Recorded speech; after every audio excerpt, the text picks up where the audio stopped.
ఇవాల్టి simple and tasty recipe వచ్చేసి new breakfast recipe. ఈ బ్రేక్ఫాస్ట్ చేసుకోవడం చాలా సులువు అండి. చాలా ఈజీగా ఇంట్లో ఉన్న వాటితోటి రుచికరంగా చాలా తక్కువ ఆయిల్ తోటి రెడీ చేసుకోవచ్చు. ఇలా చేసి పెట్టినట్లయితే పిల్లలు బోర్ కొట్టకుండా టేస్టీగా తినేస్తారు. ఇక లేట్ చేయకుండా ప్రాసెస్లోకి వెళ్దాము.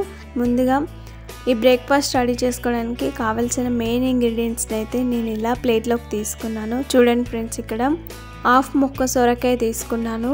ఈ సొరకాయ లేత సొరకాయ అండి. అలాగే హాఫ్ కప్పు వరకు శనగపిండి, అలాగే 2 కప్పుల వరకు గోధుమలు జొన్నలు కలిపిన పిండి అండి.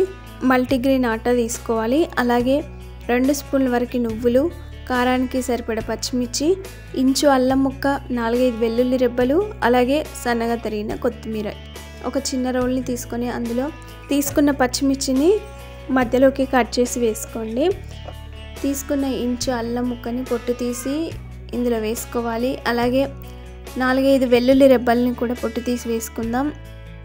ఇందులోనే ఒక పావు టీ స్పూన్ వరకు రాళ్ళ ఉప్పు వేసుకొని వీటిని మరీ మెత్తగా కాకుండా కచ్చా పచ్చగా దంచి పెట్టుకోవాలి. ఒక మిక్సింగ్ బౌల్ తీసుకొని అందులో తీసుకున్న సొరకాయని ఈ విధంగా సన్నగా తురిమి పెట్టుకోవాలి. తురుముకున్న ఈ సొరకాయని నేను ఇక్కడ కప్పు వైజ్గా చూపిస్తున్నానండి. 2 కప్పుల వరకు సొరకాయ తురుము తీసుకున్నాను. మనం ముందుగా కచ్చపచ్చగా దంచి పెట్టిన పచ్చిమిర్చి పేస్ట్ వేసుకోవాలి.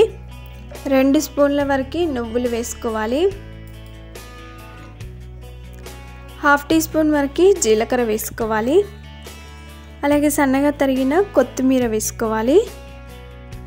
వేసిన తర్వాత ఇప్పుడు ఇందులో మల్టీగ్రెయిన్ ఆటా వేసుకోవాలి. మీ దగ్గర ఈ పిండి లేకపోతే గోధుమ పిండి అయినా వేసుకోవచ్చండి. నేను ఇక్కడ గోధుమలు అలాగే జొన్నలు కలిపి పట్టించిన పిండి. హాఫ్ కప్పు వరకు శనగపిండి వేసుకోవాలి. 2 స్పూన్ల వరకు బియ్యం పిండిని కూడా యాడ్ చేసుకోండి. వేసిన తర్వాత ఇందులోనే రుచికి సరిపడా ఉప్పు వేసుకోవాలి. ఇవి వేసిన తర్వాత వీటినన్నిటిని కూడా బాగా మిక్స్ చేసుకోవాలి. చేతితోటి బాగా కలుపుకోవాలి. మనం వాటర్ అస్సలు పోయకూడదండి. సొరకాయ తురుములో ఉన్న తేమతోటే పిండి అంతా కూడా బాగా కలిసిపోతుంది. ఇలా చేతితో మ్యాష్ చేసుకుంటూ బాగా కలుపుకోండి. ఎంత బాగా మ్యాష్ చేసుకుంటూ కలిపితే పిండి అంత సాఫ్ట్గా రెడీ అయిపోతుంది. పిండి ముద్దలాగా బాగా కలిపిన తర్వాత చూడండి ఫ్రెండ్స్, ఈ బౌల్పై మూత పెట్టి పిండిని 10 లేదా 15 నిమిషాల పాటు సెట్ అవ్వనివ్వాలి. 15 నిమిషాల తర్వాత మూత తీసి చూద్దాము. చూడండి ఫ్రెండ్స్, పిండి మరింత సాఫ్ట్గా రెడీ అయిపోయింది.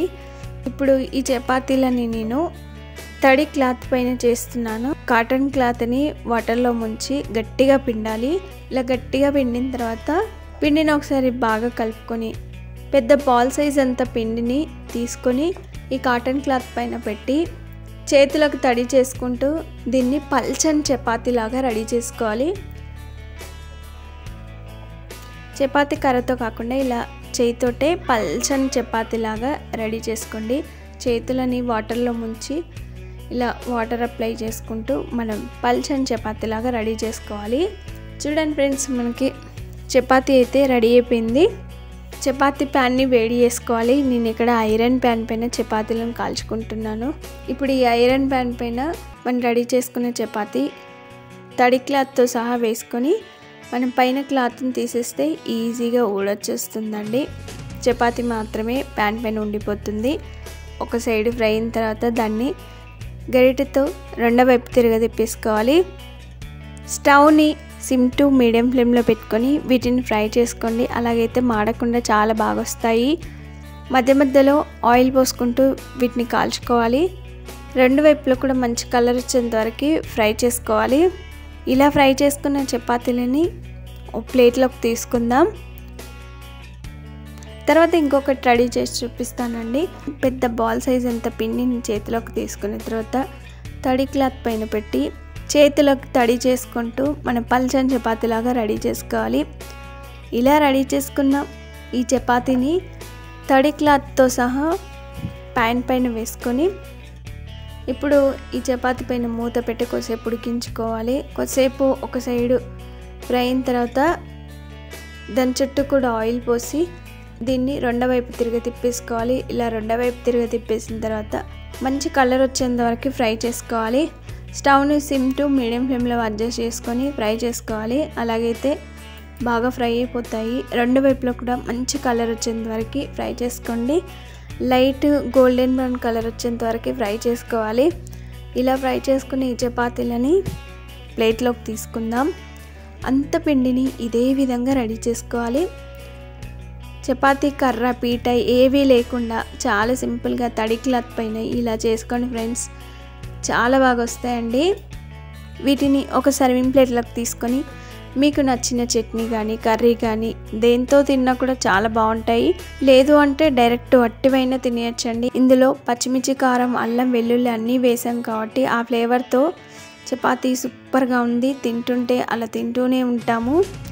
1-2 తినేవారు 4-5 తినేస్తారండి, అంత బాగుంటాయి. మీకు ఈ వీడియో నచ్చినట్లయితే లైక్ చేయండి. ఫ్రెండ్స్కి కానీ రిలేటివ్స్ కానీ షేర్ చేయండి. Thanks for watching. Bye bye.